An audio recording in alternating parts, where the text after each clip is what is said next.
السلام علیکم محترم ناظرین و کرام، امید کرتی ہوں آپ سب خیریت سے ہوں گے۔ میری دعا ہے پروردگار عالم بحق 14 معصومین علیہ السلام آپ سب کو اپنی حفظ ایمان میں رکھے، آمین۔ چلیے دیکھتے ہیں آج خواجہ محترم کیا بیان فرماتی ہیں۔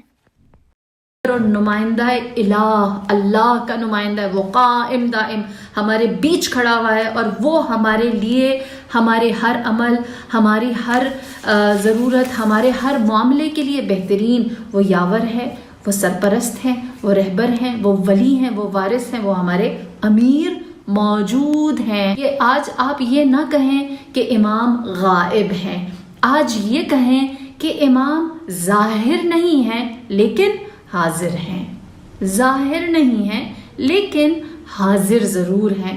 اور ہم جب اس بات کو سمجھ لیں گے تو پھر یہ سیناریو جس میں ہم اس وقت جی رہے ہیں اور 15 شعبان، نیمہ شعبان، ان دونوں کو ہم نے سمجھنا ہے کہ یہ دونوں آپس میں کیسے ہمارے لیے، یوں کہوں کہ یہ ایک دوسرے کو کمپلیمنٹ کس طرح سے کرتے۔ یہ مومنین کا فرمان ہے، نہج البلاغہ میں آپ نے فرمایا فروا الی اللہ، فرار کرو اللہ سے، من اللہ، اللہ کی طرف، اللہ سے بھاگو، اللہ کی جانب۔ یہ ہمارے اوپر آزمائش کیسے آئی؟ اللہ کی جانب سے، اور اس سے ہمیں نکالے گا کون؟ اللہ کی قدرت۔ لہٰذا یہ اللہ سے، اللہ کی جانب فرار ہے جو آج میں اور آپ کریں گے، اللہ کی قدرت سے اللہ کے اختیار میں جائیں گے، اپنے لیے بہترین ملجا، پناہ گاہ خدا کی ذات کو قرار دیں گے۔ کس طرح؟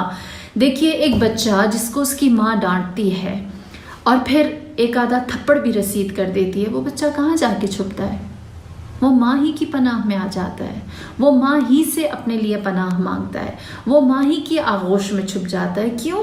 کیونکہ وہ اپنی غصے والی ماں کو دیکھنے کے بعد جب آس پاس نظر کرتا ہے تو وہ جانتا ہے کہ چاہے میری ماں کو کتنا ہی مجھ پر غصہ کیوں نہ ہو، لیکن یہ اس ستم ظریف دنیا کی نسبت زیادہ مہربان ہے، زیادہ شفیق ہے۔ مقولہ مشہور ہے کہ ایک بچہ تھا جس کو نماز استسقاء، جو بارش برسانے کے لیے دعا کی جاتی ہے، نماز پڑھی جاتی ہے، اس کے لیے جب بلایا گیا تو اس بچے، سارے لوگ، پورا علاقہ آیا، لیکن جب وہ بچہ آیا تو وہ اپنے ساتھ چھتری لے کر آیا، اور جب اس سے پوچھا گیا ایسا کیوں کیا ہے تو اس نے جواب میں کہا کیونکہ ہم نماز استسقاء پڑھنے والے ہیں، یعنی بارش کی دعا، اتنے سارے لوگ دعا کریں گے، اللہ سن لے گا، اور جب سنے گا تو بارش ہوگی تو چھتری کی ضرورت پڑے گی، لہٰذا میں دعا مانگنے سے پہلے چھتری لے کر آیا۔ آج ہم اپنی اپنی چھتریاں اپنے پاس تیار رکھیں، اس یقین کے ساتھ کہ گرچہ ہمارے اعمال جیسے ہی کیوں نہ ہوں، وہ خدا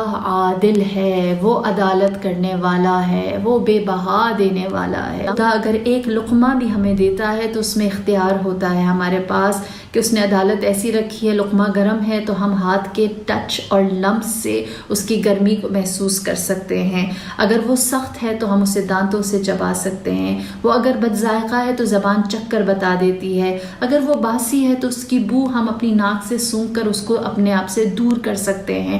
اس خدا نے ہمیں صرف یہ اختیار دیا ہے کہ ہم حلال و حرام کی تمیز کریں، باقی اس نے عدالت اپنی تامہ کامل رکھی ہے۔